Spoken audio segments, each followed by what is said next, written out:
Looking for long-term impacts that are more probabilistic versus deterministic in nature is difficult and is a topic that needs more attention by the C-suite. Marketing Architects. Hello, and welcome to the Marketing Architects, a research-first podcast dedicated to answering your toughest marketing questions. I'm Elena Jasper. I run the marketing team here at Marketing Architects, and I'm joined by my co-hosts, Angela Voss, the CEO of Marketing Architects, and Rob DeMars, the Chief Product Architect of Misfits and Machines. Happy 2025. Hi, guys. We're back with our thoughts on some recent marketing news, always trying to root our opinions in data, research, and what drives business results. Today, we're talking about our favorite topic, TV advertising. We haven't published a TV-focused episode in a while, and it feels like it might be time to revisit TV and share some knowledge because I think TV is both the most important marketing channel you could ever invest in and also the most widely misunderstood one. So today we'll start by sharing some recent TV research, talk about why it's so effective, and then break down how to go about advertising on TV. But this episode is titled Secrets to TV Advertising Success, not just to get you to listen. We are going to open each section with a secret that is not widely known about TV. So I'm pretty confident you'll walk away from this with some knowledge about TV that most marketers don't have. So let's start as we always do with some research. I pulled this data from a recent report that we actually published. It's called TV's Future is Much More Than Connected. And I'll use some data to share our first secret to TV success, which is that broadcast TV accounts for the majority of attention-weighted video advertising. So what does that mean? This is data that we got from Lumen Research and Dr. Karen Nelson Field. She found that video requires at least 2.5 seconds of active attention before your long-term memories form. And TV garners an average of 15 seconds of attention.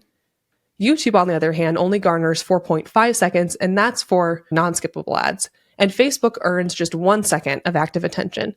So if you aren't invested in broadcast TV and just different forms of online video instead, you are missing out on 94% of all attention-weighted video advertising, which is crazy. So let me share a little bit more data to convince you that TV is worth your attention. I was hoping for more data, so thank you. Yes, it's coming your way. Total TV viewership, including linear and CTV, it grew from 247 million in 2022 to more than 250 million in 2024, according to Nielsen. And speaking of linear and streaming, 74% of households watch both traditional broadcast and stream TV. And also, marketers, we might be aware of the differences between linear and connected TV or streaming TV. But according to MRI Simmons research, most consumers define TV as just anything I can watch on my TV set. So in conclusion, despite 20 years of predicting TV is dead, it's still very much alive and very effective. So Andrew, Rob, am I missing any of your favorite TV research or data, or should we just move along?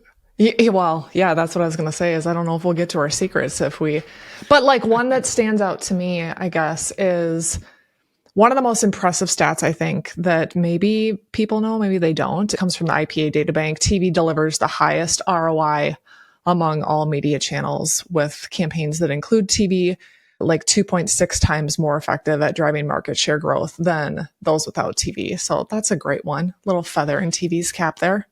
It's still considered the highest ranked platform for trust and brand building too, isn't it? Yeah, I recently confirmed that stat for something on our website. But yes, it is. It's like the number one medium for consumer trust. And what about in terms of the amount of adults that are still consuming linear TV? Because it seems like there's a lot of people who say, oh, well, who even watches it anymore, right? But it's still like 90% of US adults are watching it. I should have brought that data in front of me because that is a good point. A lot of people say, oh, well, linear is just watched by older generations. But actually, it is something like 80, 90% of all Americans are reached by like linear TV in a month. Mm-hmm. So yes, the viewing audience, it's a lot younger than you might expect. All good stats. And I love that stat about the ROI of TV. But whenever I share that, people get annoyed at it. But I would say we've found that to be true.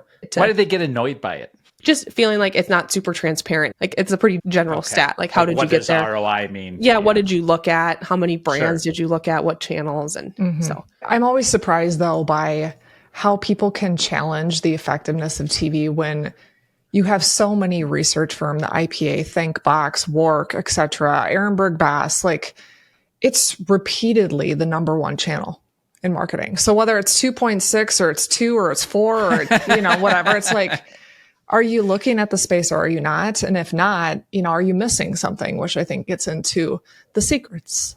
Right. Well, I think that's a perfect intro to this part of the episode because a lot of marketers, I think, do believe that TV is really important. They want to do it, but they're not quite sure how. Like maybe they failed in the past because it's one of those channels that it's not, you can't just wake up and say, all right, I'm going to go on TV. I'm going to transform my business and everything's going to be great. It's not that simple because there's a lot of moving parts. So I wanted to talk about that today, like get into some of the fundamentals of a TV campaign. And it's not going to be super easy in a short episode. So we picked just kind of as many categories as we thought we could cover to give people a bit of a leg up. So let's start with what I think most marketers probably think of first when they consider going on TV, which is how their brand is going to come to life on the big screen. So let's talk about creative. Rob, you knew this was going to be your section. You ran our creative group here at Marketing Architects for, I think, more than a decade. I'm not exactly sure how long you've been here. Closer to 2. Oh my gosh. I'm old, Elena. Yeah, you've been here for forever. So let's have you start with a secret to creative success on TV. What's something that is important for success, but maybe isn't widely known about producing TV creative? There's so many things you could talk about, but my answer is actually going to begin from a very unexpected place. And that's radio. Many folks don't know that Marketing Architects actually began in radio. Radio is obviously very different than TV. You can create and test a ton of radio commercials in the time it takes to create one TV commercial, obviously, right? It's physics. We would literally write and produce over 180 radio commercials in a week back in our day. And it's a lot of creative. Then in 2008, we got into TV. And we ironically discovered that the best performing commercials in radio were also the best performing commercials on TV. That advertising copy was so tuned to grab someone's ears, drive response. And our job for making the TV commercials, we would joke, was to not screw it up with the pictures. So why? Why was radio such a hack for making successful TV commercials? And well, years later, we've stumbled upon the studies about eye tracking in television and how the majority of people's eyeballs wander from the TV screen to their secondary devices during TV commercial breaks. Therefore, audio is still one of the greatest secret weapons in TV commercials. How are you looking at the audio? How are you optimizing the audio? Can someone understand your value proposition from your TV commercial when your eyes are closed? That's a great test to do on your next TV campaign. It's surprising, isn't it? Like, I would love to know what total percent of the TV commercials out there are leveraging audio in the way they should be. We were just talking about as we started recording today, Elena, last night, you sitting with Sam and watching commercials that you couldn't hear because there was no audio. Yeah, he was on his phone and I kept quizzing him. What brand was that? What brand was that? And it's got to be more than half. You wouldn't know. Mm-hmm. And I just can't believe we keep seeing it. So yeah, I think that's a great kind of secret to success, Rob, because if you're a marketer going onto TV, just knowing that in itself is huge. But yeah, a lot of brands still don't have any sort of voiceover throughout their whole commercial. It's human nature. If you think about TV, you go, oh, it's a visual channel, but it's multi-sensory for sure. Exactly. And I know that I saw some data the other day that there's even more second screening with CTV. So audio is even more important if you're advertising on CTV. I just can't wait till when we can smell TV commercials. They add a new sense into the equation. That'll be I know. fun. I've heard you with this smell idea. I feel like you've been bringing this up for years. Just getting blasted in the face by different smells from your TV. All right. Well, I want to talk about what we think are kind of the key principles for producing an effective TV spot, because really these should hold true no matter what agency you're going to work with. So Rob, what are some key principles that we try to adhere to when we're producing TV creative? Sure. Now, I always make movie references on this show, and Elena will be like, I've never heard of that movie before. That's probably going to happen again. But over the holidays, I rewatched Planes, Trains, and Automobiles, perhaps one of the funniest holiday movies ever made. Elena, have you heard of that one? I've heard of it. All right. Well, there's a scene in it where Steve Martin is berating John Candy. And he said, hey, here's an idea. When you tell a story, have a point. It's so much more enjoyable for the listener. And I think that's actually a really good lesson for us as marketers when we think about television. What's your point of the TV commercial? Hoping people will go to your website, then tell them. Don't assume. Do you have a great offer? Don't hide it. Talk about it in your commercial. Leave subtle sophistication to marketers who have dollars to burn. And it doesn't mean that you should be a used car salesperson, but we should have a point and we should be persuading when we're delivering that point. Never forget the first 5 seconds is critical. What's your grabber? If you have an offer, don't wait until the last end frame to communicate it. Generally speaking, we'll communicate an offer halfway into the commercial, so you have time to seed it and make sure the person's cued to respond to it. How does the message strategy support the other channels? I mean, that should be obvious so that your 1 + 1 = 3. Be emotive, tell a story, but make sure that at the end of the day, your point is clear. Love it. Great principles. I also wanted to talk about the nuts and bolts of producing a TV commercial, which I know we don't have time again to go through the whole process. But Rob, could you walk us through what you think are like maybe the most important or the hardest parts of the process to get right when you're producing a commercial? Get over yourself. I think that is the hardest part of making a TV commercial. People get all self-conscious when they move into television. Like their brand is now going to the prom. They get all you know what I mean? It's like they get all self-conscious. They're like, oh, we're shooting a Hollywood movie, and they forget that this is an ad. And an ad in a sea of other ads. So to borrow from Seth Godin, you want to be the one showing up to the dance with a purple tuxedo. Be brave, be bold, and don't overthink the kerning of the super on the 4th shot, because guess what? Nobody except you cares. I think that leads right into, even just pre-testing as well. It's a space where I think it could go one of two ways. You either this is your moment, you're going to take the big stage and you're like, I've got this idea and no one's going to talk me out of it. I know it's right, and there's no even consideration for what the consumer set might feel or how they might react to it. Or the opposite is we're going on the big stage and we're crapping our pants a little bit. So we got to play it safe.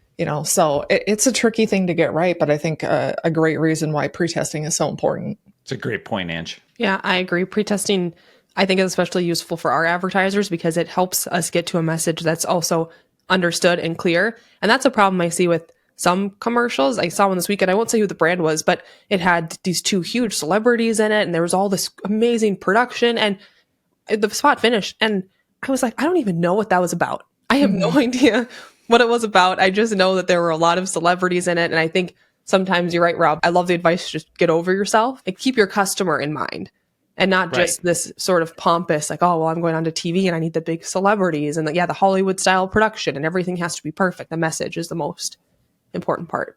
All right, well, let's move on to kind of the next step of going on to TV, which is buying media. Because once you have your spot, you got to figure out a way to get it in front of people. So, Ange, I believe that you have our secret to TV media buying success. I do. And this one does really feel like a secret. Far too many marketers today assume TV is too expensive. You spoke to that earlier, Elena, and are really rooted in the belief that, especially for a space like linear, there are only the legacy methods of TV buying practices that have existed for decades. But that's just not true. There are new ways of buying that leverage data and AI more effectively, and exclusive marketplaces like what we built with our own media buying platform, Annika, that allow for marketers to get 2 to 3x reach for the same dollar, which just really changes the game when you consider TV as a channel that you typically see the dominant brands playing in. If you can amplify your investment by 2 to 3x, what can that mean for your share of voice and your eventual share of market? Love it. And could you walk us through what those marketplaces are? Because we might know them, but the general marketer probably isn't aware of that. Like Facebook, buying Google ads, it's pretty straightforward, but TV, it's a bit more complicated than that. Yeah, especially on the linear side, right? In the CTV side, you're more in that programmatic space that so many marketers are accustomed to on the digital side. But when you look at it linear specifically, you've got the upfronts. So this is long-term media buying. Advertisers commit to ad inventory months in advance, typically during an annual event. Generally speaking, when marketers are doing that, they're looking to either secure premium placements, they're looking to get some pricing advantages by purchasing in the upfront, but it requires a large upfront commitment and offers limited flexibility. If, your market conditions change, your business performance change, it can be a challenging space to play in. The second would be the scatter marketplace, where it's a little more short-term media buying closer to the air date. Often this uses leftover inventory from the upfront, so it's a little more flexible, but generally CPMs are going to be higher in this space as compared to the upfront. And then the last space that marketers traditionally think of would be kind of the remnant DR marketplace, performance-driven, really focused on generating immediate responses, calls, clicks, purchases, generally priced less, but the concern typically comes in the quality of the inventory. So the beauty of new ways of buying, like that of what I had mentioned earlier that can be done through Annika, is that the TV media inventory that's acquired is done at a cost that's more efficient than any of these methods, but it doesn't require that upfront inflexible commitment in order to attain access to the programming. And so it allows brands to reach the households that matter for a cost that gives them a disproportionate advantage against their competitors. Love that. That's something that not a lot of marketers are going to be aware of off the bat when they're thinking about TV. So I wanted us to also talk about some, again, kind of universal principles for media buying, just like we did with creative. So, Ange, what are some things that marketers should keep in mind, maybe when they choose a media partner, or how can they blow their mind when they review their first media plan? I think first, it kind of ties back to my previous point, transparency and clarity, and what's the buying method. AI-driven buying can really reduce costs and significantly maximize reach and really give that competitive advantage. So it's critical to understand how your media partner purchases inventory. Are they relying solely on traditional methods? Are they leveraging advanced platforms, DSPs, et cetera, to uncover cost-efficient, high-impact placements? Partners that are using cutting-edge technologies can provide access to unique marketplaces and just ensure better CPMs without compromising reach. So I think that one's really important. You spoke a little earlier as well to this one, which is just that holistic audience reach. 74% of households watch both linear and streaming monthly. So marketers need to ensure that their media plans target their audience across all viewing platforms, not just one. And a successful media plan should demonstrate how they combine these channels to maximize incremental reach and cost efficiency. If we can reach a consumer in one channel versus the other, let's just make sure that we're taking costs into the equation there, and not having too much duplication in those efforts. And that really ties to the third one. Everyone's talking about unified measurement, right, across channels. So inconsistent measurement between linear, which would be more person-based, versus CTV, which would be more household-based impressions, can really skew results. And so understanding from your media partner how performance is going to be measured for the campaign. Again, look at deduplicated reach and frequency metrics across linear and CTV, just so that you can ensure you're not overspending or overexposing the same audiences. Well, speaking of measurement, that tees me up really well into our last kind of TV topic that I wanted to cover, which is you have your strategy, you've got your commercial, you've placed your spot, then you measure how it went. And TV measurement is not quite as simple as measuring digital. And so this final hurdle of a TV test is where things can really go horribly wrong. But I want to start with our secret, and I'll go ahead and tee this one up. My favorite secret to TV measurement success was not easy to choose, but I picked the most important TV results are not felt right away. TV, it is known for its immediate impacts through spikes in web visits and orders, but its true power extends far beyond those direct effects, and TV can improve the performance of other marketing channels like social and search. It can give you pricing power. It can build your mental availability. It can produce broader business impacts like revenue growth. And I picked that one. I think a lot of people say that they believe in that one, but then you actually get into the nitty gritty of, no, I'm talking about pricing power. I'm talking about lifting your other marketing channels. Like, they're results that I don't think people are widely aware of can come from a TV campaign. But Ange, if we want to successfully measure TV and all of its impacts, we need to be aligned with clients on certain principles, right? Like, what would those be? You're right. Yeah. If we're not clear on those impacts that we should be looking for, it's very likely in such a complex marketing environment with so much going on that we'll miss some of those most transformative drivers of business performance. You had asked earlier about the research around TV. And I think another data point that marketers need to be considering is that according to multiple studies, the IPA, ThinkBox, et cetera, only about 40% of that total impact of TV advertising is typically measurable within the first 6-ish months of the campaign. And so that remaining impact unfolds, builds brand equity, mental availability, emotional connections that really drive that sustained business growth. But the pressure marketers are facing related to short-term business performance really pulls us to that bottom of funnel impact. I think we're seeing that moving into 2025, even marketers expecting to feel that pressure more,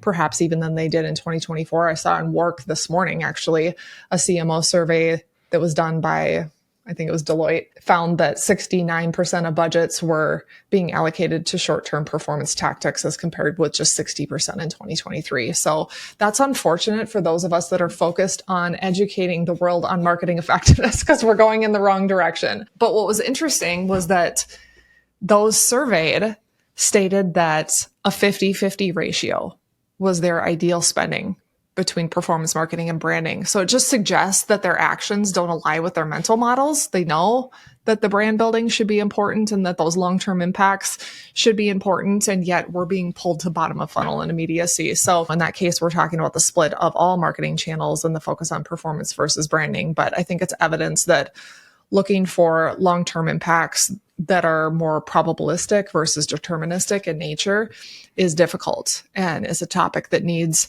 more attention by the C-suite. It could be growth in brand equity, increased mental availability, sustained sales growth and penetration, higher customer lifetime value. You had mentioned price elasticity and that brand resilience. Oftentimes that could be done really well through incrementality geo-testing. I think we've got marketers looking to more methods of MMM, et cetera, than maybe they had favored last click measurement in the past. So it's a tricky space, but definitely that 6+ months focus is a really important one to have. Yeah, well, Ange, I think that part of the inspiration for this episode is marketers, they say they want to invest with more of a balance in short and long, but some of these like more long-term channels that marketing effectiveness really likes, they're not easy to do. So that's probably why it's a lot easier to spend more money on the short. So hopefully this episode was helpful for people because I think we see all the time, it's not that marketers don't want to invest in that stuff. Like they want to go onto TV, but it's not easy to make it work. I mean, we just had a episode, we could only cover, a tiny part of TV. And that's why I think that if you're a marketer and deciding, what to in-house, what to outsource, I know we're a TV agency, but there's so much expertise that goes into a successful TV campaign, and the TV's not bought in a similar way to digital. There's a lot of reasons to work with an expert if you're looking to get onto TV because no single marketer can really know everything about it. Yeah, there's probably an episode for each one of those that we could spend the whole time diving into this year. Maybe we'll have to do that. Well, but for now, we did pile a lot in here. So I'm going to summarize quick. That was a lot. Yeah. I mean, that was a full Chipotle burrito right there with extra guacamole, double wrapped tortilla, you know what I'm saying? Yeah, I'm telling you, you'll impress anybody if you come out into the next meeting, you talk about TV with these secrets. So first, broadcast TV accounts for the majority. That's 90+% of video attention. Second, most TV commercials are heard, not seen. Third, you don't have to buy in the traditional expensive TV media marketplaces. And fourth, the most important TV results are not felt right away. So you're right, Rob, that was a lot. So let's end with something a little bit lighter.